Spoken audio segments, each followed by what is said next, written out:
funny you mentioned that. So we were just kind of talking about the gangs, and again, not only the gangs, obviously it doesn't resolve someone's accountability because even though there's a lot of things happening, we don't have control over the cards that are dealt, but then there is some resolve or some opportunity to improve your life, as well Absolutely. as we're getting to that as far as the spiritual sense. But sticking on the topic of gangs and gun violence, I think I want to show you something. This actually was happening in the news recently. We talked about the traditional sense of gangs back in the 70s where the Crips and the Bloods were formed. And one of the original gang leaders was just recently arrested through an FBI warrant. And I'm going to share this with you here. Okay.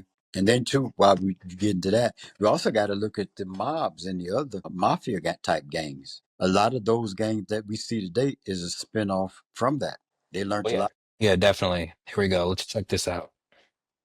Updating breaking news just coming into our newsroom. Two fugitives wanted by the FBI, including a longtime accused LA gang leader, now in custody tonight. Let's get right to Mark Robles, who joins us now with new developments live in the newsroom. Mark? Yeah, David and Ellen, good evening. We've been following this story throughout the day. Federal officers arrested more than a dozen members tied to the gang known as the Rollin' 60s Neighborhood Crips, though its leader was on the run. Well, within the last 20 minutes, the FBI announcing that man, Eugene Henley Jr., a.k.a. Big U, is now in custody. We have just learned new details that Henley turned himself in. Earlier, Air 7 was overhead as some of the alleged gang members were being processed at the FBI's LA field office. 19 were indicted.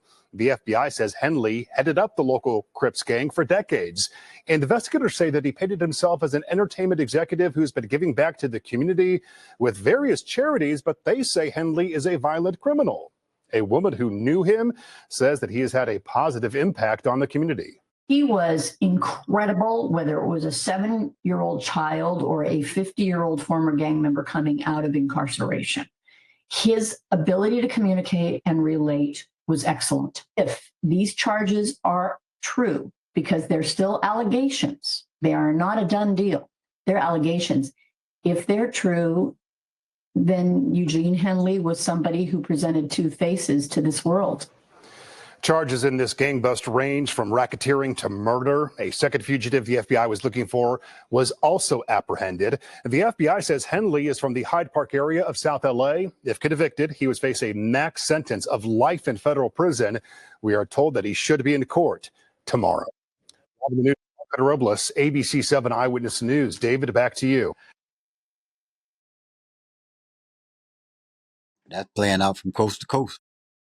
Yeah, and so we were just talking about the gangs, and here's an individual that, has been infiltrated, I guess, the music industry, wanted to get into the music business, allegedly, turned his life around, been giving back to charities, has a, nonprofit, been involved in the community, and allegedly he's been living a double life. And I think we were just talking about that, and it sucks because I think this kind of sets back the whole gang, the argument of, gangs are positive or they can be used for good.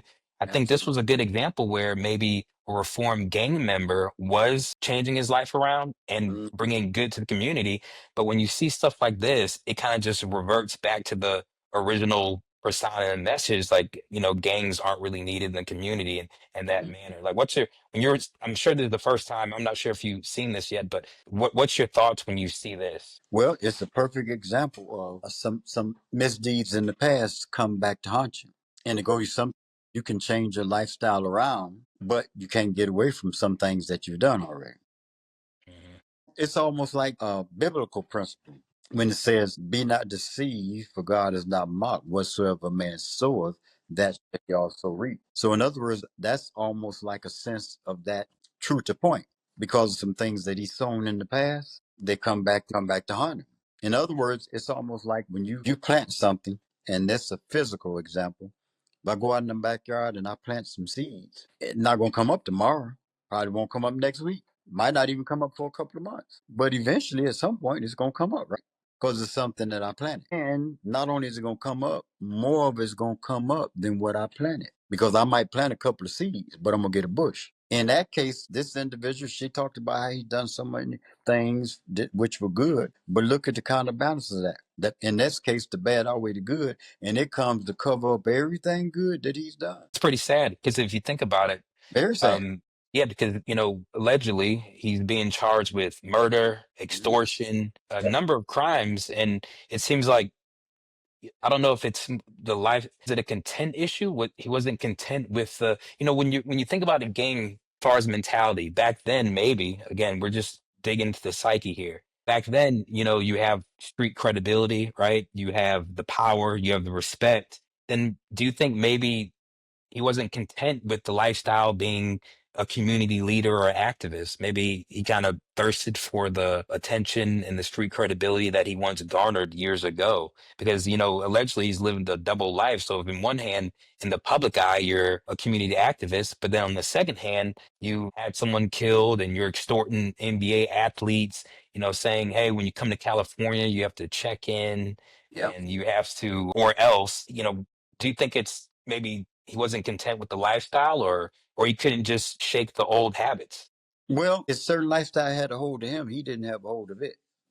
And that's where it all boils down in the long run. There's a matter of fact, there's a scripture in the Bible say there's a way that seemed right unto a man, but at the end of those ways always come to destruction. And see, and when a man uh, thinks that he got control of a certain thing, a situation, and you really don't know for sure. And there's a lot of good deeds and a lot of things that seem right, but that it doesn't necessarily make them right. And when he wasn't content with respect, see, living that kind of lifestyle, you never get respect from everybody anyway, because most people just condemning you, thinking you're dead wrong for living the gang lifestyle anyway.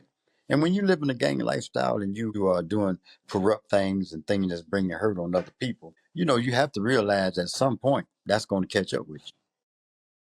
That's what a lot of people don't realize when they're choosing that lifestyle. And some of them, once they choose it, and you know yourself, it's not as easy to get out of that as you think it is, because that life and those things, all that stuff follows you. You can be done, turn yourself around, and people still gonna be out to get you because they don't know and don't particularly care that you turned your life around because of what you've already done in the past. It's just like, for example, the Apostle Paul that went on and wrote all these good books of the Bible, Romans and Ephesians and Thessalonians. Before he met Jesus Christ on the road to Damascus, he was the biggest persecutor of the church it was. He went to the Pharisees and Sadducees. He got letters and permission to run Christians out of town for trying to convert people to Christianity. He even gave consent to some of them being stoned to death. And then, after God converted his life, that work that he was doing before God converted him, it followed him. He became a Christian, and the same thing happened. He had people chasing him, wanting to kill him. He wasn't safe nowhere. And when he went back to the Christian community, the church, they was even scared to fool with him because of how ruthless he was before he got saved. So that's a perfect example, whether good or bad. He lived a bad life, you could say, just like a gang member, but the works that he did, even though he was fully converted, went on to be one of the best apostles and gospel book writers that it ever was, but people still wanted to kill him because some of them thought he was still the same Paul he was. Some of them thought he was a traitor, and nobody had respect for a traitor, two-faced, right? And so even when the Christians were scared to take up time with him. So again, that just go to show you how powerful the decisions and the choices that you make on this road of life, it follows you. Yeah. And some people can't shake that. You can't take it, but see, that just go to show you again how important the proper foundation is. Because see, if your life is not built and you're not built on the proper foundation, at some point, even in life, let's say the light does come on and you are trying to build the right life. But out of all the bad decisions you made before, since you wasn't on the right foundation, look at all the stuff that's still, that you may or may not have to suffer for, depend on the fate, things that you've done in the past. And as I always saying, for every action, there's a reaction. That's how critical and that's how important it is that foundation is, because it's going to be some action every day of your life. So whatever decisions you make, whatever the choices you make, it's going to be a reaction as a result of Yeah, definitely. And obviously this podcast is called Fishers of Men. In it. a way, we can look at gangs being the same way, but whether that's positive or negative. But they It were is. casting their net. They were Yeah. casting their net And wide, right? in every situation is going to be positive or negative. Exactly. So if they're casting their net to pull in people, Mhm. right, to do this, Yep. whether it's going on a mission or whatnot, I Yep. think that's where, me and you are coming in to saying, pulling people to the side and actually point them in the right direction. Because a lot of times looking at some of the charges, even like extortion, I don't understand how you're extorting mainly people of your same skin color, number one, and then people in your own community. I could see, well, playing devil's advocate here. I could see maybe we're talking back in like the 60s and things were segregated, and maybe you're coming into the community and you're saying, hey, I'm gonna, for protection from, let's say, white people or something, I'm gonna protect this, your business, and then they're extorting in a way or offering protection for security, for money or whatnot. But if you're just doing it as a tactic to, get money, it's like I don't see any benefit in that, and I think it just gets a bad rap on things. Yeah, well, the benefit is the financial gain. That's the benefit. Yeah, unfortunately, but I mean, what's there to gain here? At what cost? I tell you what, it's not an easy fix, and people get extorted in a whole lot of ways. Well, yeah, it's not all financial. It's not all financial. That's exactly right.